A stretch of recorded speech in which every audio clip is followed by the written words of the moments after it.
In this video, I'm going to demonstrate how to make a plaid pattern with Affinity Photo's procedural texture filter. I'm going to go over how I developed this and explain how the equation works. And I'll also explain how to use the custom inputs to create your own pattern and go over all of the presets I have set up for this. Okay, to get started, I'm going to go back and do a simpler pattern. So what I was originally trying to do was to create a grid with horizontal and vertical lines. So this shows some vertical lines. I've created those using the oscsc function. So if I take a look at that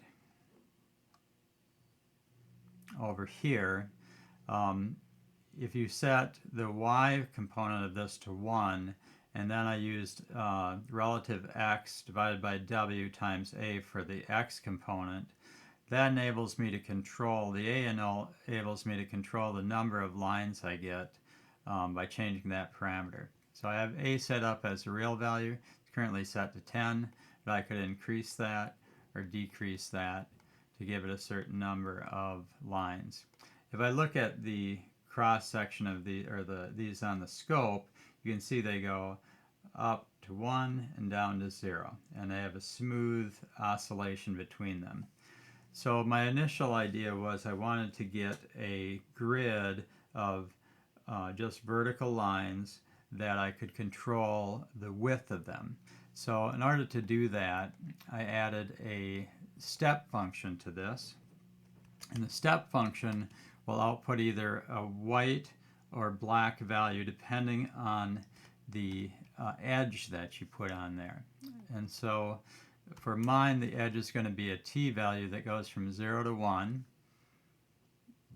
and that'll enable me to cut it off at different points on this curve and assign anything below that point to black. Anything above that point will be white. So if I put this in here, now I can control the thickness of the white and black areas by adjusting this slider. Okay. The next thing I wanted to do was to add a horizontal line. So I'm just going to take this, copy it, and add that to it, but then switch around the x and the y. So if I make this one a y and this value a 1, then it'll look like that. Now this value could be a 0. I could have put it as 0 in there. I happen to choose 1, but 0 would also work for this. So now if I look at, if I bring this up, it does my x and y, or it creates a grid of white lines. When I bring this down, well, it creates a pattern of black squares. So in a way, this is behaving a little bit like a Boolean OR operation, if you're familiar with Boolean, where it's when these are both 1, the result will be 1, or if either one of these is 1, the result will be 1. Only when they're both 0 does it come out as a 0 or black color in this case. And that's because when you're adding these together, each of these ranges from 0 to 1.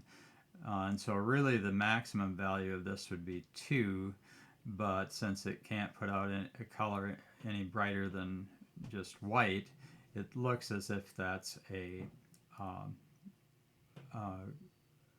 pure white. But if I add multiply this whole thing, I'm just going to put parentheses around this, and multiply it by an intensity value. I'll have I, that will go from -1 to 1. Just take I times that, and bring this up. You can see that in some areas, if I bring this all the way up, I'm back to the original pattern I have before. But now if I start to bring this down, when I get to about the halfway point here, you'll start to see this turning gray. But up above that, this area continues to be gray. And so this is where they overlap. It's not fully up to 1.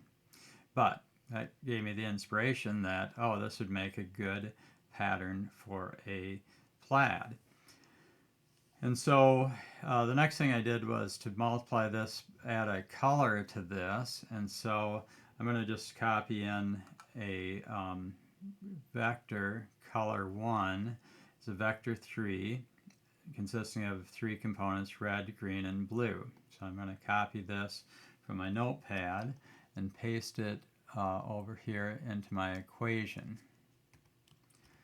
And then I'm going to have a VC1 value that I'm going to multiply by the rest of it, and that should enable me to adjust the color of this.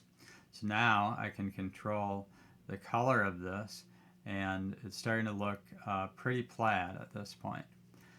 Now for now, it doesn't matter, an offset doesn't really make a difference, but I'm going to add 2 more copies of this formula into the equation, and I want to be able to shift those relative to what's already there.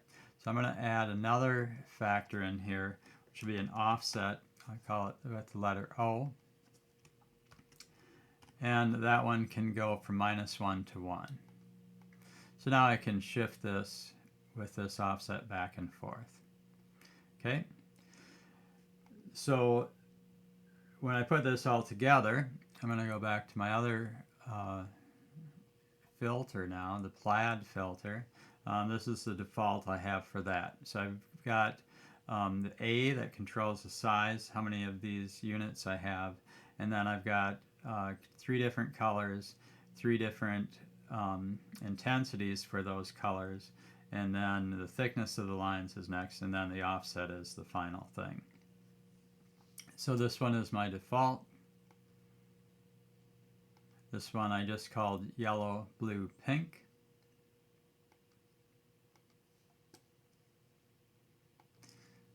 This one I called RGB. This one green, yellow grid, or GY grid. This one I called buffalo. This one I called red, yellow, white, and black for the colors there. This one I called yellow, black with a red stripe. It looks like a shirt I've seen before. This one I called red tartan. I have a scarf very similar to this. This one is green, white, and pink. Looks sort of like a tablecloth. This one I just called pastel. This one I called rad, sort of a abstract design. This one green and blue. I know I have a shirt very similar to that. Orange and teal. This one is a blue gingham and a red gingham. And then this one I just called blacklight. This one I called violets. Purple and green. So those are all the presets. You should be able to, I'll put the equation for this in the description for the video, and then you should be able to pause the video to figure out the values of the presets by looking at comparing mine and then adjusting yours to match mine if you wanted to duplicate one of my presets. But it's pretty easy to develop your own. And so what I would probably do is start off with my intensities down to turn those up both to 0, and then adjust the offsets, probably start those all at 0, and then choose a new color for this, and maybe just choose a blue to get started, and then maybe add a, for my second one, maybe start off with a white, and for the intensity of that, bring that up, and maybe just decrease the thickness of that one a little bit, like that.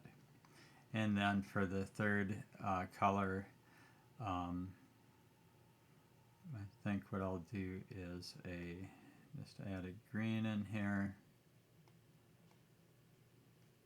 Let me see what that looks like.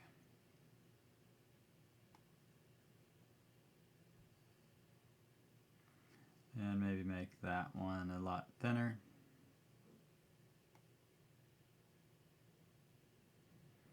And then adjust an offset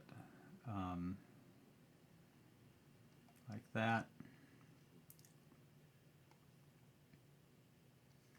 Something like that. So it's pretty easy to develop new plaid patterns in this program.